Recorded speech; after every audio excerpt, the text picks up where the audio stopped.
buenas noches con todos. Doctora Berrocal, ¿todo bien?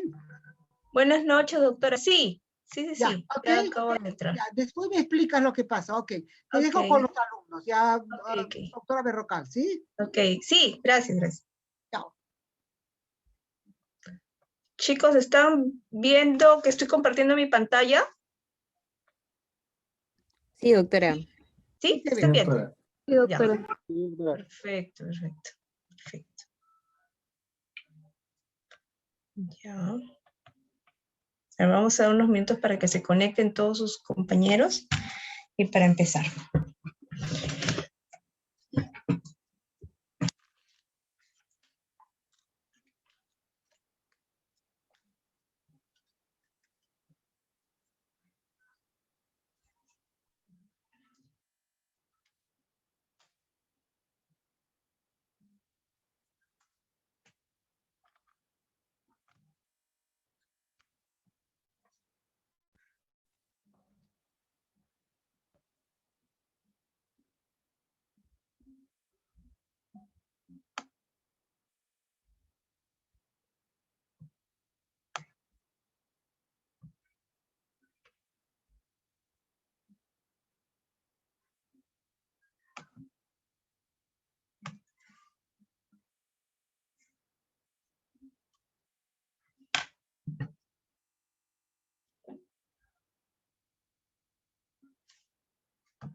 Chicos, ¿me escuchan?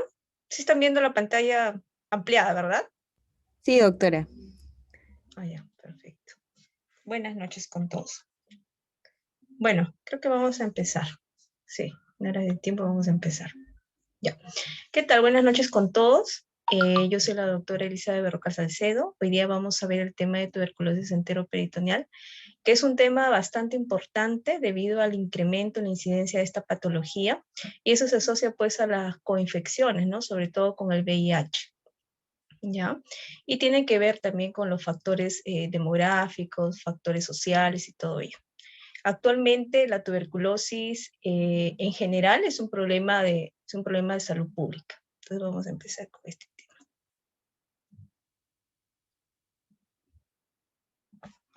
No.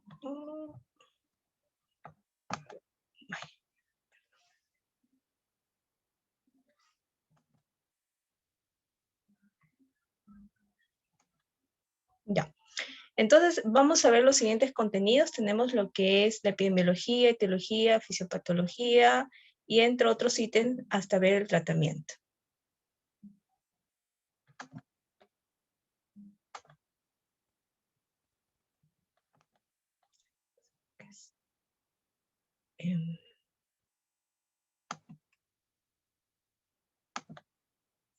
Ya. En cuanto a la epidemiología, tener en cuenta pues que la tuberculosis, según la OMS, para el año 2013, indica que hay una carga global de aproximadamente unos 12 millones. Y la incidencia anual ha sido de 8.6 millones de tuberculosis en todo el mundo. Si bien es cierto, la tuberculosis va a tener como afección principal a la zona pulmonar, a la parte pulmonar, la tuberculosis extrapulmonar puede representar hasta un 20%. En el caso de Perú, representa entre un 8 y un 12%. Y la afectación de esta tuberculosis extrapulmonar, sobre todo a nivel digestivo, puede llegar hasta un 5%. Esta afectación se relaciona con ciertos factores, ¿no? Por ejemplo, tenemos factores de inmunosupresión, factores de coinfecciones y también con los factores de hacinamiento, pobreza y todo ello.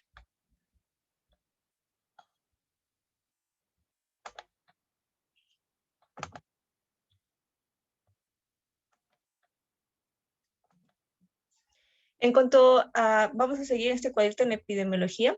Bueno, si bien es cierto, la tuberculosis intestinal, como lo mencioné, pues es poco frecuencia, o sea, dentro de las tuberculosis extrapulmonares está la tuberculosis enteroperitoneal, que es poco frecuente, pero sin embargo, como lo he mencionado ya, su incidencia ha ido incrementando debido al incremento también de las coinfecciones. Dentro de ellas tenemos pues a los pacientes con VIH, ¿ya? Y también otros factores asociados como la inmunosupresión, Es decir, ¿quiénes pueden recibir terapia inmunosupresora? Los pacientes con alguna patología autoinmune, por ejemplo, la hepatitis autoinmune, entre otros, ¿no? O los pacientes que reciben también corticoterapia prolongada. Entonces, esos pacientes también tienen riesgo de poder hacer esa forma de tuberculosis extrapulmonar.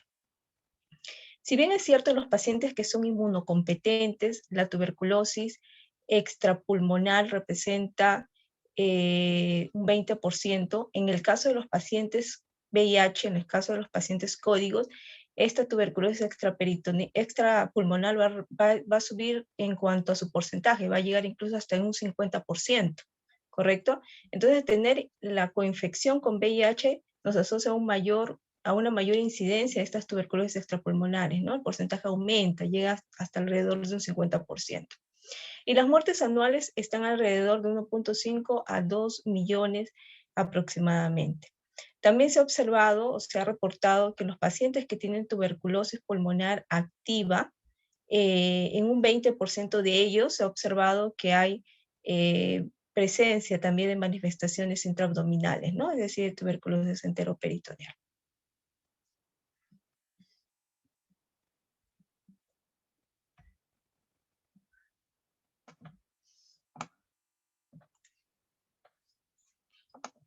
En cuanto a la etiología, chicos, ¿sí me están escuchando?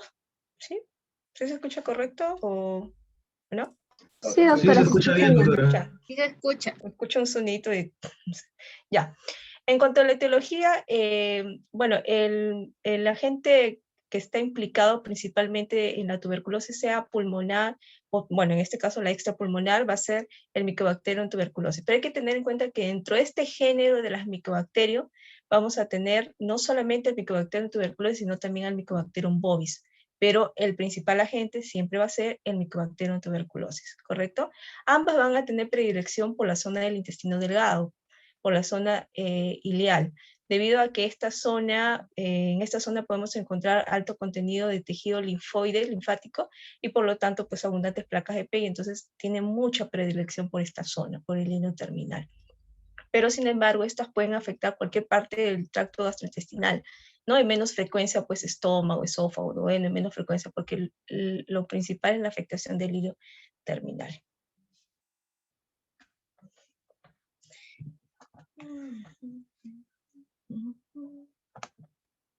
Aquí, por ejemplo, en este cuadrito podemos observar los agentes, ¿no? El Mycobacterium tuberculosis, que es el principal patógeno en la mayoría de los casos, el Mycobacterium bovis, que va a aparecer cuando la persona ingiere productos lácteos o derivados lácteos que no están pasteurizados, crudos, ¿no? Que estén infectados, entonces esto puede condicionar a una tuberculosis intestinal primaria, ¿correcto?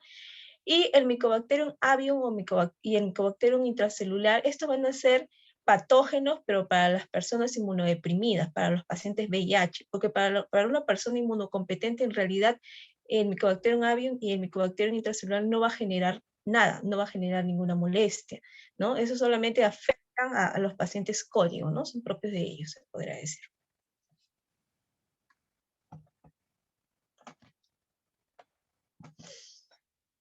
Dentro de los factores de riesgo que está asociado a la tuberculosis extrapulmonar, tenemos las coinfecciones, sobre todo asociadas al virus de inmunodeficiencia humana, ¿no?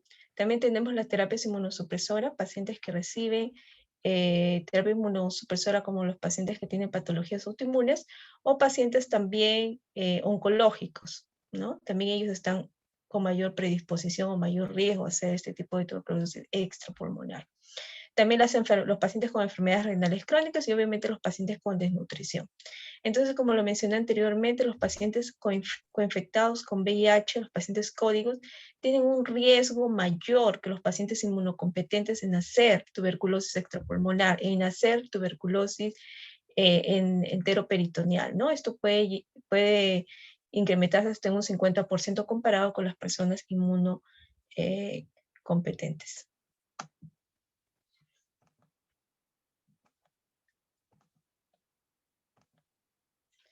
En cuanto a la fisiopatología, bueno, los modos de participación tanto para la tuberculosis intestinal como para la tuberculosis peritoneal van a ser los siguientes. En caso de la tuberculosis intestinal, el principal mecanismo va a ser por ingestión, ¿no?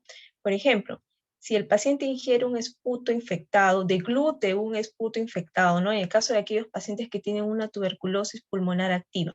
Entonces, los que tienen tuberculosis pulmonar activa y ingieren o degluten un esputo infectado, entonces este va a llegar hacia la zona intestinal, hacia la zona ileal, y va a haber una penetración directa de la mucosa, ¿no? A través de la mucosa de esta micobacteria, y va a generar así una tuberculosis intestinal secundaria, ¿correcto?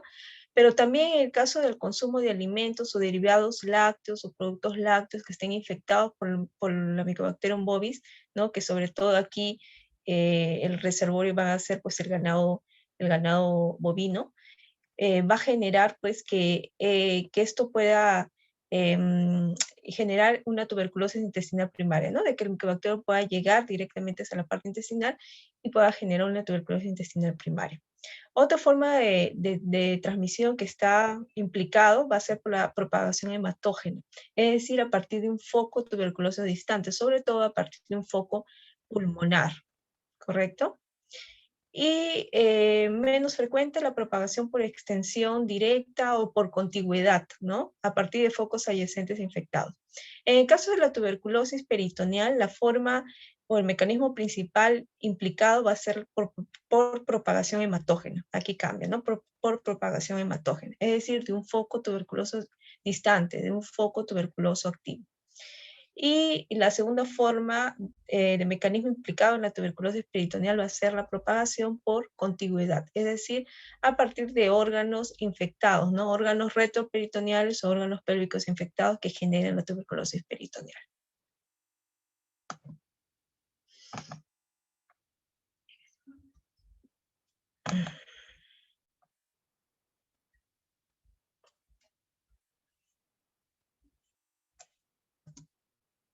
Ya. En cuanto a la distribución de la tuberculosis en el tracto digestivo, bueno, hay que tener en cuenta que en el 50% de los casos la afectación va a ser sobre todo intestinal, ¿ya? Es decir, a nivel de la región iliocecal. Y un 45% de los casos o un 40% de los casos se va a afectar la parte peritoneal, o sea, una tuberculosis peritoneal. Va a haber también entre un 5 a 7% la afectación de los linfáticos mesentéricos y en menos frecuencia las otras localizaciones. Ahora, de la parte intestinal, la afectación principal va a ser iliocecal, ¿no? Que corresponde a un 75% de los casos. Como lo mencioné, es en la zona ileal terminal, donde encontramos mayor cantidad de las placas de Peyer, que es la zona de predilección para este tipo de micobacterias.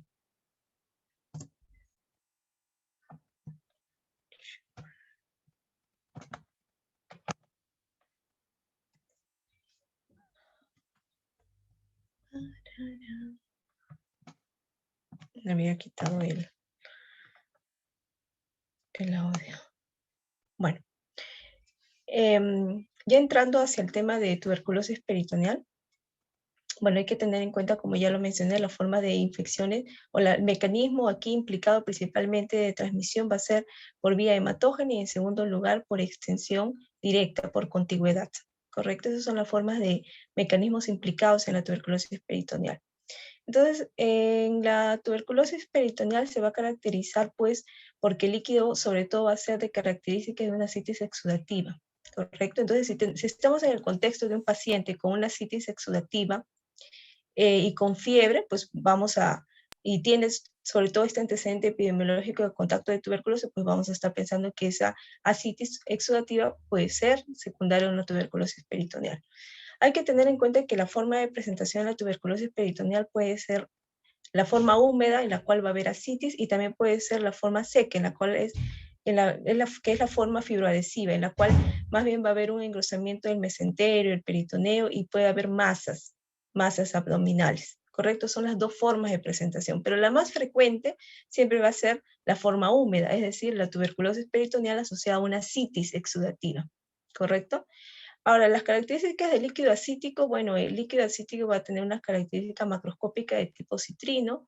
Cuando examinemos ese líquido, generalmente vamos a encontrar un líquido en el cual predominan los leucocitos a predominio mononuclear, ¿no? A predominio linfocítico. Y también vamos a encontrar niveles altos de proteínas, podemos encontrar niveles elevados del ADA, que también es un signo indirecto de indicarnos de que se trata de una tuberculosis peritoneal. En estos pacientes también podemos llegar a encontrar niveles elevados del CA-125, ¿correcto? Que se produce propiamente por el proceso inflamatorio del peritoneo. Ahora, muchas veces los niveles elevados del CA-125 pueden generar ciertas dudas, ¿no? Frente a una sospecha de alguna patología ovárica, ¿no? Entonces nos puede generar a veces cierta desviación de nuestro posible diagnóstico, ¿no? Entonces nos pueden como que ahí un poco engañar, ¿no? Entonces no hay que mirar al paciente de manera pues única, solamente los niveles elevados del CA-125, sino de manera pues de manera integral a este paciente, ¿no?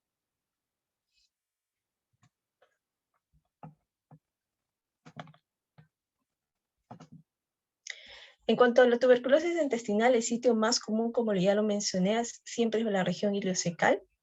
Y bueno, lo importante es que esta región iliocecal siempre está como que al acceso de un equipo de endoscopio, ¿no? Mediante la colonoscopia nosotros podemos llegar a estas zonas de la región iliocecal y eso nos ayuda bastante a identificar las características de la lesión y también obviamente a tomar muestras de biopsia para poder mandar pues cultivo, para poder mandar la tinción del Nielsen, el PCR y todo ello.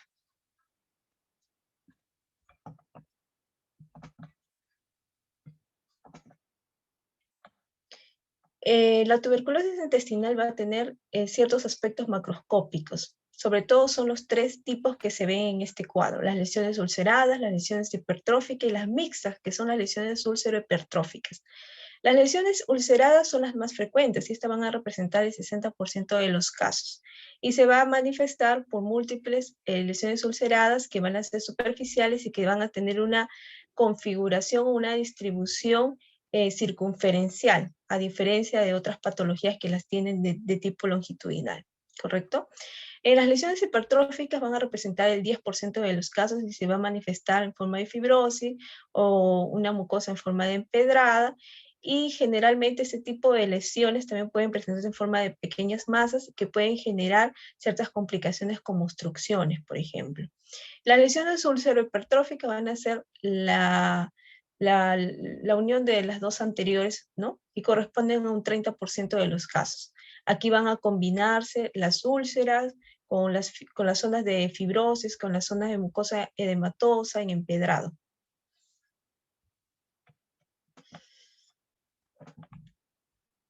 Aquí podemos tener un esquema. Si vemos aquí el esquema, tenemos la de tipo ulcerativa y la de tipo hiperplásica o hipertrófica. En la de tipo ulcerativo, bueno, aquí vamos a observar en la imagen, si ustedes pueden ver la imagen, vamos a observar unas lesiones ulceradas de tipo distribución circunferencial, y estas úlceras pueden llevar a ciertas complicaciones. Puede haber, por ejemplo, HDB, ¿no? Hemorragia digestiva baja asociado a estas úlceras. También puede haber otras complicaciones como perforación, fistulización. Muchas veces las fistulizaciones en estas úlceras pueden incluso a veces llegar a hacernos pensar de manera errónea en otras patologías como la enfermedad de Crohn u otros, ¿no? Y el tipo hipertrófico, hiperplásico, bueno, aquí va a haber cambios inflamatorios, más va a generar complicaciones tipo obstrucción intestinal, ¿no? Generan ciertas lesiones en aspecto de masa y todo ello.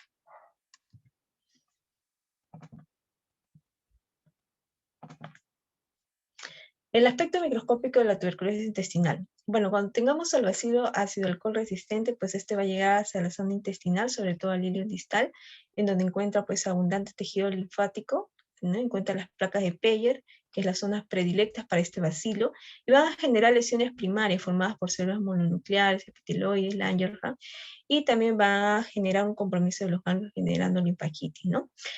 A nivel histológico, la lesión siempre definidora de tuberculosis intestinal va a ser pues el granuloma, sobre todo el granuloma con caseificante, ¿no? Pero los granulomas caseificantes sobre todo se va a encontrar con más frecuencia a nivel de los ganglios linfáticos regionales, comparados con las lesiones ulceradas que se encuentran a nivel de intestinal, ¿no? Ahí generalmente no encontramos este tipo de lesiones de granulomas caseificantes.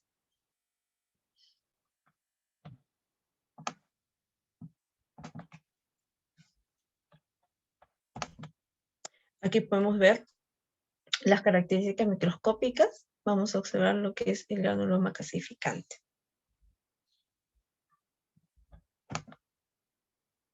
Aquí también vamos a ver necrosis con los granulomas calcificantes.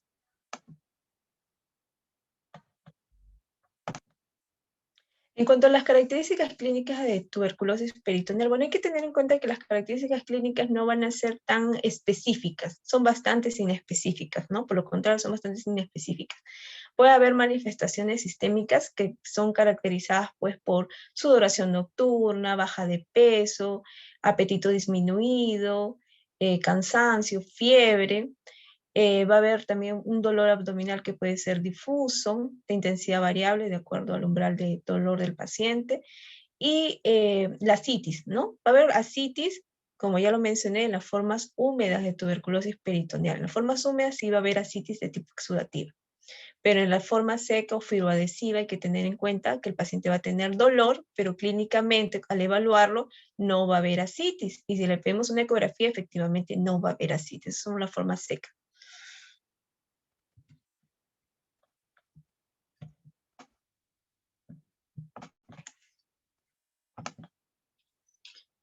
En cuanto a las características clínicas de la tuberculosis intestinal, bueno, igual que en la tuberculosis peritoneal, las manifestaciones clínicas van a ser bastante inespecíficas, no hay nada específico en realidad. Pero bueno, la manifestación principal, que corresponde a un 80-90%, va a ser el dolor abdominal crónico, ¿no? El paciente generalmente se queja de un dolor abdominal crónico. Va a haber pérdida de peso, va a haber anorexia o baja de apetito, fiebre, puede haber sudoración nocturna también. El paciente va a presentar cambios en el patrón defecatorio. Va a haber diarrea o estreñimiento, ¿no? Dependiendo, por ejemplo, si predomina la forma hipertrófica, la forma macroscópica hipertrófica, el paciente generalmente va a tener estreñimiento. Pero si predomina la forma ulcerativa, obviamente que si hay presencia de úlceras y la cantidad de úlceras que haya puede disminuir la zona de absorción y el paciente puede presentar también diarreas, ¿ya? También puede haber hemorragia digestiva baja, el paciente puede hacer rectorragia, propio de las lesiones de las úlceras. Y también hay que tener en cuenta que en las 2/3 partes de pacientes se podría encontrar a nivel del cuadrante inferior derecho una masa abdominal, ¿no? Que también es una de las características clínicas, sobre todo al examen físico.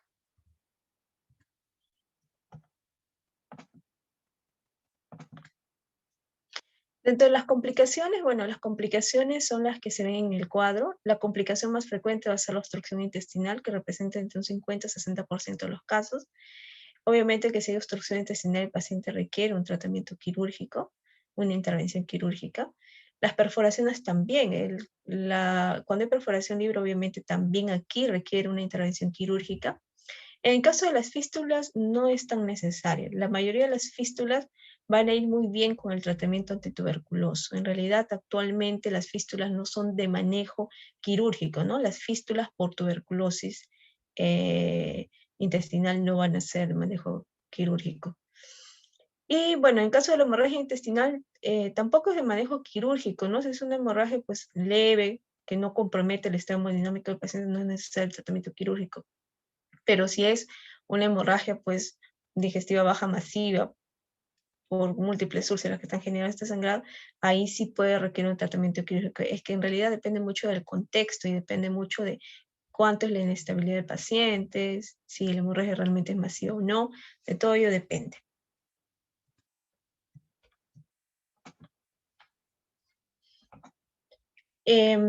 Bueno, por ejemplo, este esquema o esta lámina que están viendo en pantalla corresponde a un paciente que ingresó por una obstrucción intestinal. Entonces a ese paciente le hacen una laparotomía exploratoria y en la laparotomía exploratoria pueden observar ahí en la imagen que hay presencia de los granos de mijo, ¿no? Sobre el peritoneo, sobre las heces intestinales y bueno, así pueden hacer el diagnóstico, ¿no? Por la laparotomía exploratoria también ya ahí está la sospecha muy alta que se trata de una tuberculosis.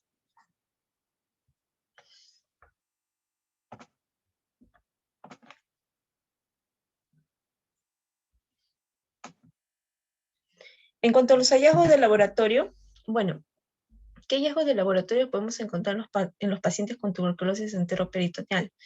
Bueno, ciertos hallazgos hematológicos. Podemos encontrar un aumento del BCG, la velocidad de sedimentación globular.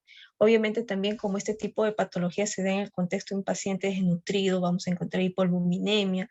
Los pacientes, por lo mismo de la hiporexia, van a estar anémicos, una anemia crónica generalmente. Y en cuanto a los hallazgos bacteriológicos, hay que tener en cuenta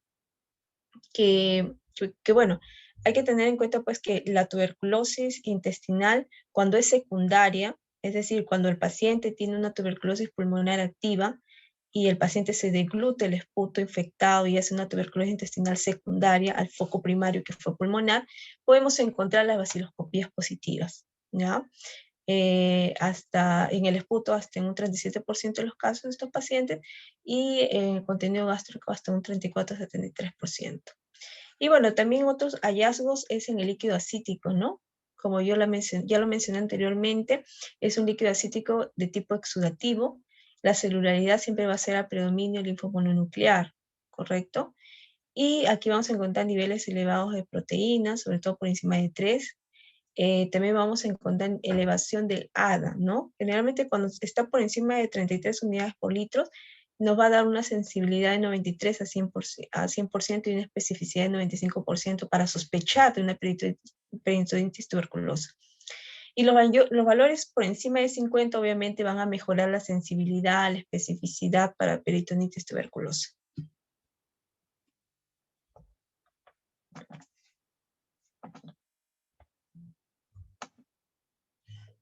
Es muy difícil que podamos aislar al bacilo ácido alcohol resistente en el líquido acítico, ¿ya? Es en realidad poco frecuente que podamos encontrar.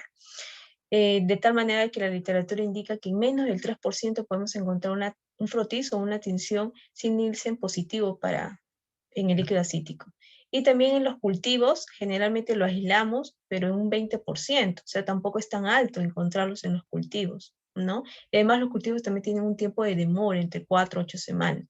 Entonces, cuando estemos frente a la sospecha de un paciente que tiene el antecedente epidemiológico de contacto de tuberculosis, o es un paciente que tiene infección VIH y empieza con la citis y hay fiebre y le hacemos el estudio líquido acítico y efectivamente sale que predomina los polimorfos nucleares, que predomina las proteínas altas en este líquido, que la gradiente de albúmina sueracítica es no hipertensiva, es menor de 1.1, ¿no? Y tenemos un ADA por encima de 33, entonces ya con eso nosotros podemos ya iniciar, ¿no? Su tratamiento como una tuberculosis peritoneal, ¿no? Porque no vamos, como les menciono, no vamos a encontrar o aislar a la bacteria muchas veces, ¿no? ¿Por qué? Porque la tinción para silirse logra aislarlo en un 3% y los cultivos en un 20%, entonces la gran mayoría no los aislamos y empezamos el tratamiento, ¿no? Solamente con esos datos que ya les he mencionado.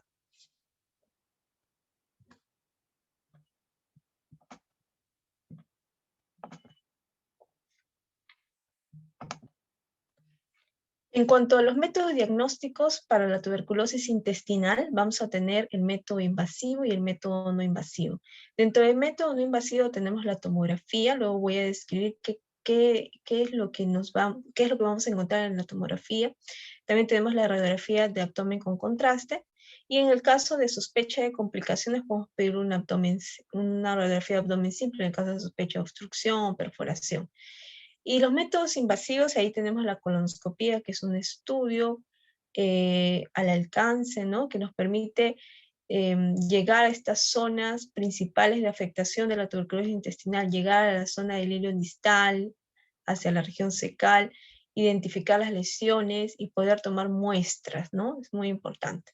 Y la laparotomía exploratoria también es un método invasivo que se usa, sobre todo cuando hay sospecha de tuberculosis peritoneal de tipo seco o fibroadhesiva, ¿no? En el cual nosotros no vamos a obtener muestras de líquido acítico, ¿no? Porque la fibroadhesiva se caracteriza por engrosamiento del peritoneo y otros, ¿no? Entonces ahí con la laparotomía exploratoria se puede pues tomar muestras también cuando hay sospecha, ¿no? De tuberculosis peritoneal. También tiene alta sensibilidad y especificidad.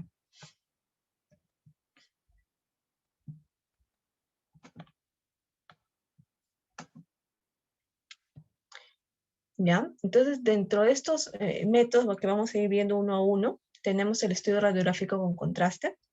En el estudio radiográfico con contraste, sobre todo se puede usar pues en las zonas o en los establecimientos que no cuenten, ¿no? Con un tomógrafo, que no cuenten con un gastroenterólogo, que no cuenten con zonas o salas de endoscopía. Entonces se echa mano pues a lo que se tiene y se usa, ¿no? Lo que tiene el establecimiento, ¿no? Entonces, en el caso del estudio radiográfico con contraste, se podría encontrar una pared intestinal engrosada, con distorsión de los pliegues mucosos, incluso la presencia de úlceras o estenosis o formación de pseudopólipos. Hay dos signos que mencionan en el estudio radiográfico, que es el signo de Fleischner, en el cual el hilo terminal va a estar estrechado y va a haber un engrosamiento de la válvula ileocecal. Y el otro es el signo de Stirling, en el cual el hilo terminal estrecho con un rápido vaciamiento hacia un ciego más rígido y acortado.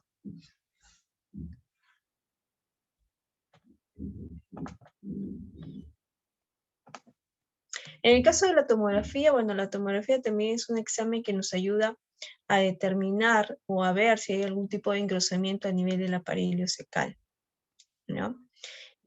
También si hay linfadenopatías, o en el caso de la tuberculosis peritoneal seca o la fibra adhesiva, si hay engrosamiento del mesenterio, ¿no? Entonces nos podría hacer sospechar o engrosamiento de peritoneo, si hay formación de colecciones de abscesos. Para ello la tomografía también nos ayuda bastante.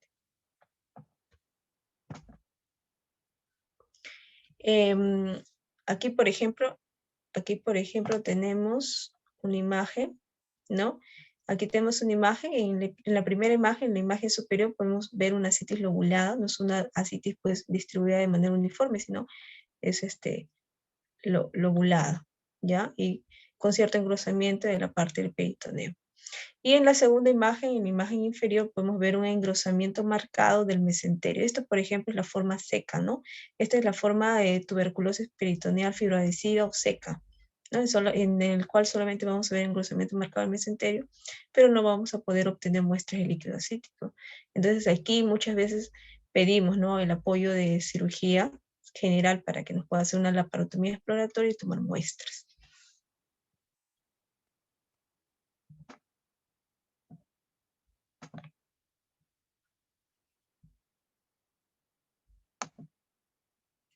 Y dentro de los métodos invasivos, la colonoscopía completa. Entonces, en la colonoscopía completa podemos observar estas características, ¿no? Estas imágenes que podemos ver aquí. Por ejemplo, podemos ver las lesiones ulceradas que van a tener una distribución circunferencial o transversales, ¿ya? O podemos observar también pequeños nódulos en la mucosa, un aspecto en empedrado también. O también lo podemos observar como una válvula, por ejemplo, en este caso es la imagen de una válvula ileocecal deformada, aquí hay un aspecto en masa, ¿no? Esta es característica de la forma macroscópica de tipo hipertrófica, por ejemplo.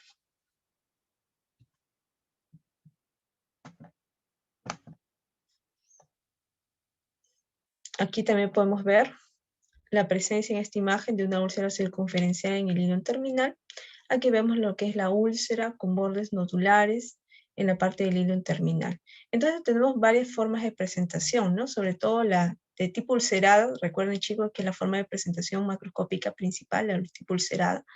Luego le sigue la mixta, ¿no? La úlcera hipertrófica, en la cual va a haber una combinación de ambas, de úlcera y también lesiones así en empedrados, una mucosa muy edematosa, ¿no? Hipertróficas. Por ejemplo, aquí en esta imagen podemos observar que aquí predomina el tipo macroscópico de tipo ulcerado. Vamos a observar la úlcera y vemos aquí que la distribución es de forma circunferencial, ¿correcto?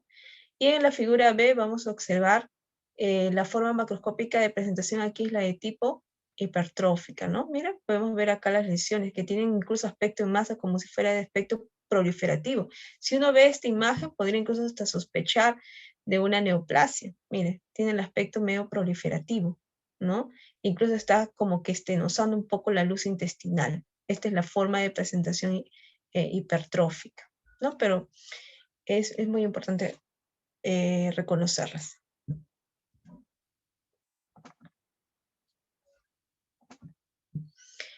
Bueno, entonces para el diagnóstico hay que tener en cuenta pues que no vamos a tener pues una manifestación clínica específica para una tuberculosis intestinal o una tuberculosis peritoneal, ¿ya?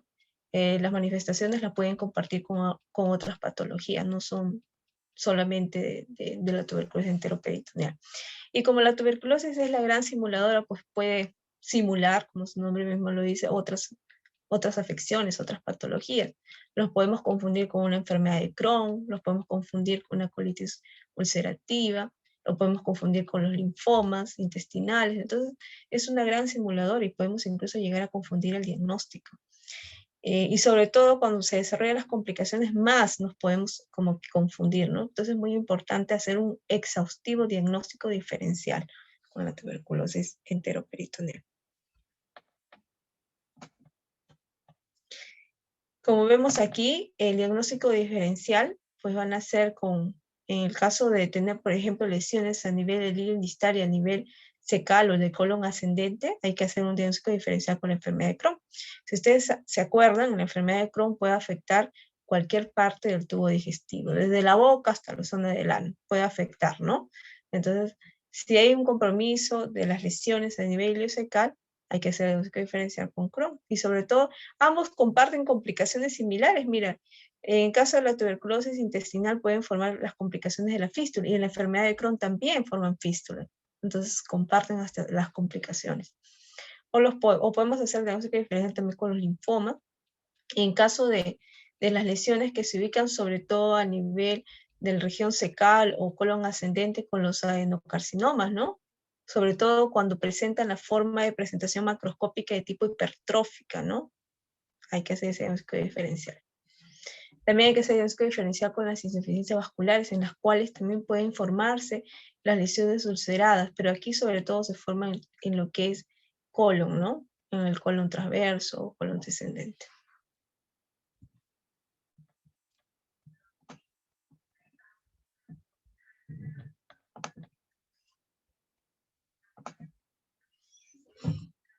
Bueno, en cuanto al tratamiento de la tuberculosis enteroperitoneal, bueno, siempre va a ser el tratamiento de elección, un tratamiento médico, ¿no? Con el tratamiento antituberculoso. Y con ello se logra conseguir una alta tasa de curación, ¿correcto? Y las complicaciones, ya lo mencioné también, las complicaciones como la fístula responden muy bien al tratamiento antituberculoso. Las complicaciones, ¿no? Las lesiones ulcerativas también. Todo ello va a desaparecer con el tratamiento antituberculoso. Solamente las complicaciones tipo obstrucciones o las perforaciones son las que sí o sí van a necesitar un manejo quirúrgico, ¿ya? Después no va a ser necesario para las otras complicaciones de manejo quirúrgico.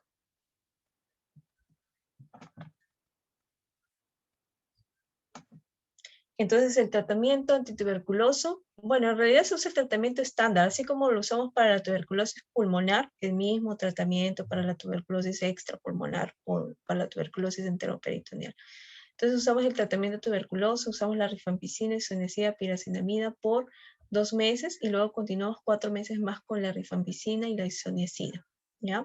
El tiempo de duración estándar, sobre todo 6 meses, pero el tiempo de tratamiento va a depender mucho también de si hay resistencia, ¿no? Por ejemplo, si se aísla un micobacterio en que es multiresistente o extremadamente resistente, pues en ese caso sí va a requerir un poquito más de tiempo de tratamiento, ¿no? Algunos lo pueden llevar de 9 a 9 meses o a 1 año, ¿no? Depende mucho también de la resistencia de la cepa, ¿no? O si el paciente tiene coinfección con VIH, entonces también, ¿no? Entonces ahí puede cambiar el esquema un poco. Pero la mayoría va a responder generalmente a un tratamiento estándar de 6 meses y las lesiones a nivel intestinal van a desaparecer incluso o van a ir resolviéndose conforme va culminando el tratamiento. Ya los síntomas empiezan a desaparecer o a resolverse después del tercer mes de tratamiento. ¿Ya? Incluso los pacientes con tuberculosis intestinal, cuando ya terminan su tratamiento, porque en realidad estos pacientes los vemos mucho con los colegas neumólogos. Entonces los neumólogos le dan el tratamiento a estos pacientes y cuando culmina el tratamiento los envían a nosotros, los gastroenterólogos, ¿no? Por ejemplo, si es un paciente que tiene tuberculosis intestinal, para hacerle una colonoscopia y ver si las lesiones ya ya desaparecieron, ya cicatrizaron. ¿Por qué? Porque estas lesiones ulceradas o las lesiones hipertróficas van a desaparecer con el tratamiento antituberculoso, ¿correcto? Desaparece. Y por eso es que nos envían al paciente para poder checar si realmente ya ha ido resolviendo todos estos, ¿no? Estas lesiones.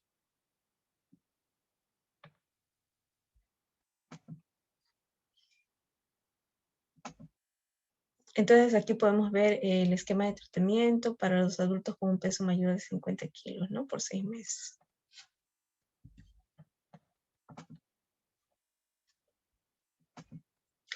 Como también les mencioné, las complicaciones que se tratan quirúrgicamente van a ser la obstrucción intestinal, que es la complicación más frecuente, que representa el 60% de los casos, en el cual las lesiones de tipo hipertróficas van a generar un estrechamiento de la luz intestinal, ¿no? Y entonces esto sí necesita pues un tratamiento quirúrgico. En caso de las perforaciones también, que si hay perforaciones también necesita un tratamiento quirúrgico, pero ahí no termina el tratamiento, ¿no? Después de ello tiene que continuar pues con el tratamiento médico, ¿no? Si no, no va a haber resolución de las lesiones.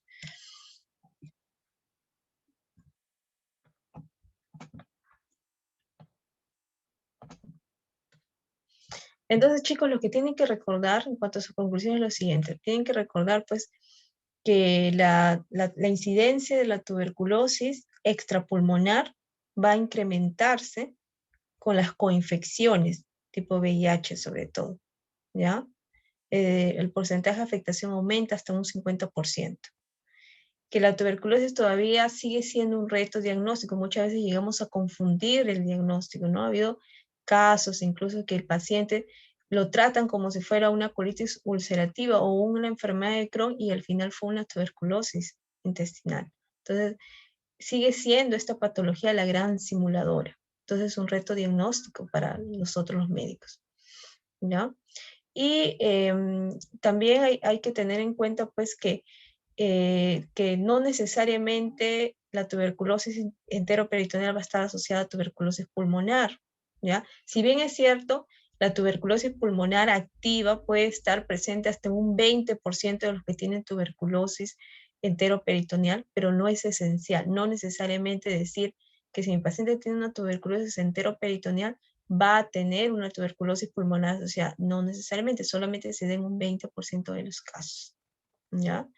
Y las manifestaciones clínicas va a depender mucho de la zona afectada, ¿no? Las manifestaciones va a depender pues, si se afecta el esófago, se afecta el duodeno, se afecta el intestino, eso va a depender mucho de ello.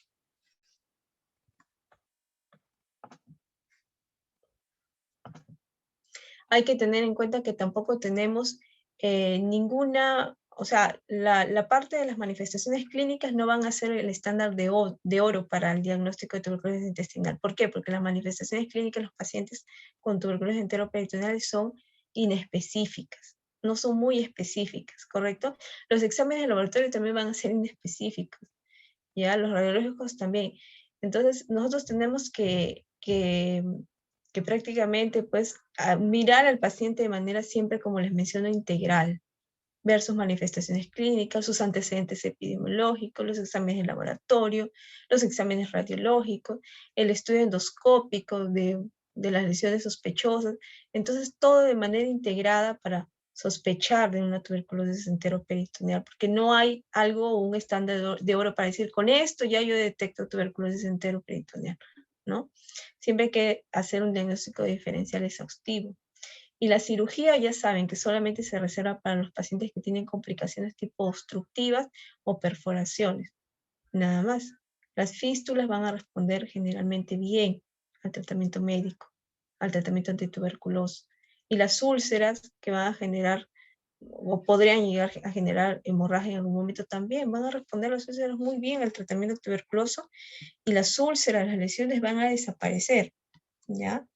Cuando, por ejemplo, cuando hacemos la colonoscopia inicial a un paciente con, por ejemplo, ha llegado pacientes en la práctica clínica, ¿no? Pacientes que tienen antecedente epidemiológico de vivir en zonas de alta incidencia de tuberculosis.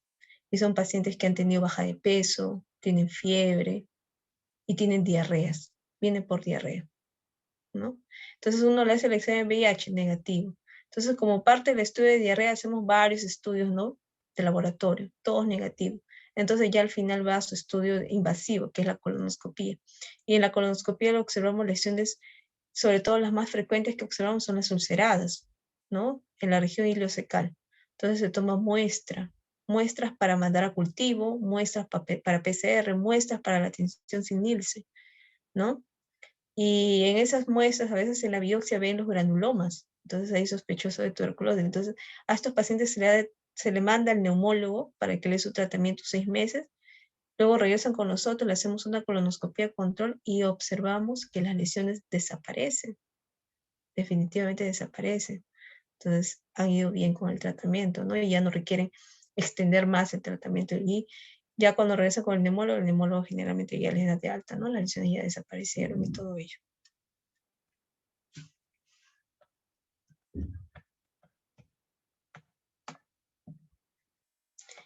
Muy bien, ¿tienen alguna pregunta?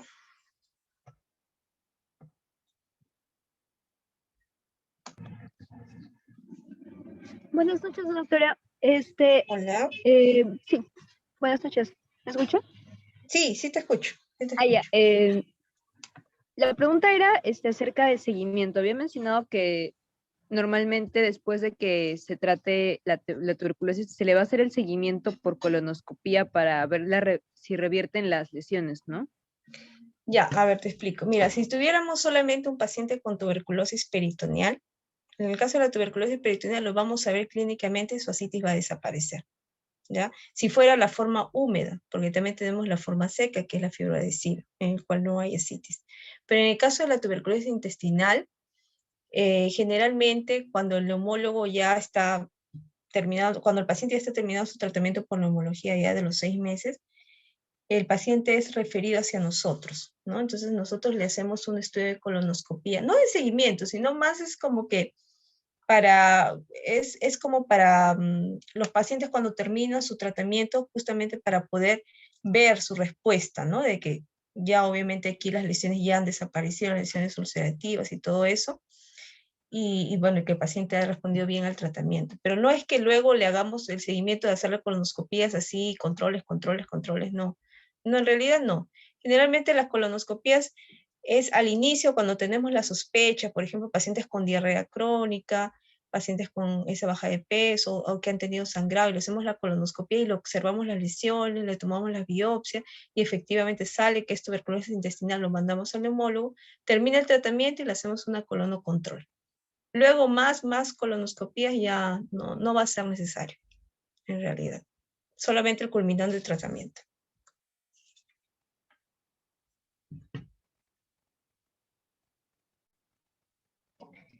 Doctora, había dicho que generalmente por muestra de líquido acítico, tinción y cultivo generalmente no dan positivos, y los positivos son bastante Sí, pocos.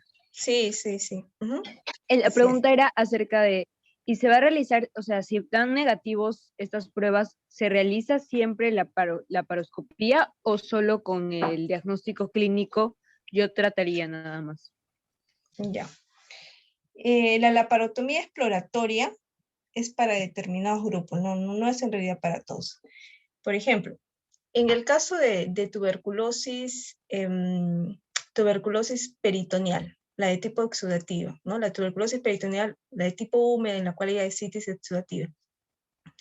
Si en este paciente, obviamente, le hacemos el cultivo y no nos sale, le hacemos la tensión sin ir, si no nos sale nada, pero tenemos un ADA alto, ¿no? Ya con esas características inicia el tratamiento. El ADA mayor de 33 o el ADA que tenga pues en 50, que tiene mayor sensibilidad y especificidad, que el líquido tenga características de tuberculosis peritoneal, que sea predominio linfomononuclear, ¿no? Ya con eso se inicia el tratamiento en realidad. Ya no es necesario que tengas ahí tu cultivo positivo o tu tinción positiva, no es necesario. Se inicia tratamiento con eso, se inicia tratamiento con tu ADA alto y tu predominio linfomononuclear en el líquido acítico. Con eso ya se inicia tratamiento en realidad, así lo hacemos en la práctica clínica, ¿ya? Ahora, en el caso de la tuberculosis intestinal, generalmente vamos a ver las lesiones y eso nos permite tomar muestras, ¿no? Entonces, ahí ahí casi siempre va a salir en las muestras, ¿no? En la biopsia va a salir los granulomas, aunque no aíslen o no veas así directamente al bacilo, ¿no? Pero ahí se va a encontrar. Ya encontrar los granulomas como que ya te dice ya, es eso, ¿no? Eso sí, indirecto es eso, entonces ya tienes que iniciar tratamiento. En realidad la laparotomía exploratoria se va a reservar a aquellos pacientes, por ejemplo, aquellos pacientes pues que llegan con una obstrucción intestinal sin causa aparente, se hace pues, la laparotomía exploratoria y ahí ven la causa de la obstrucción. Entonces ahí pueden tomar las muestras, ¿no? O ven las características intrasoc de las lesiones, ¿no? De los granos de mijo y todo ello. Pacientes que llegan así con complicaciones, se hace su laparotomía exploratoria. O pacientes que estemos ante la sospecha de una tuberculosis peritoneal de tipo seca o fibroadhesiva, en el cual el paciente se queja de dolor, porque hay dolor abdominal crónico. Y cuando le hacemos los estudios de la tomografía, bueno, vemos el engrosamiento del mesenterio. Entonces, ¿cómo vamos a tener acceso al mesenterio? La única forma es mediante la laparotomía exploratoria, porque no hay otra forma de acceso para obtener una muestra de ahí. No se puede hacer por vía endoscópica, porque la colonoscopía solamente nos permite ver cómo está la mucosa del colon o la mucosa del hilio distal, ¿no? La mucosa, pero no vamos a salir a ver cómo está el peritoneo, el mesenterio, esas cosas, no. Entonces, para ello se reserva la laparotomía exploratoria. En pacientes que se quejan mucho de dolor abdominal crónico y en el cual hay un estudio tomográfico que avala que hay un engrosamiento del mesenterio peritoneo. Entonces, estos pacientes para poder obtener alguna muestra tienen que ir a la laparotomía exploratoria. En ellos se reserva. Para la tuberculosis intestinal generalmente no, y para la tuberculosis peritoneal tipo húmeda, cuando hay ascitis tampoco van a la laparotomía exploratoria, sobre todo más para la de tipo fibroadhesivo, para ellos. Gracias, doctora. Ok. Bueno, chicos, creo que tienen otra clase ahorita, ¿no?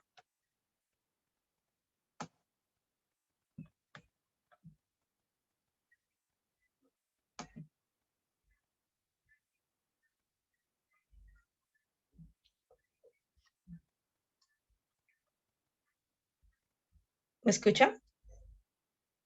Hola. Sí, doctora, Ya. es en el mismo link. Sí, tienen su clase creo ahorita a las 8, ¿no? ¿O no van a tener otra Sí, clase? va a ser 2 teorías en el mismo link. Aquí Ya. mismo. Ya, chicos. Entonces ya, nos estamos viendo. Ok. Luego. Gracias.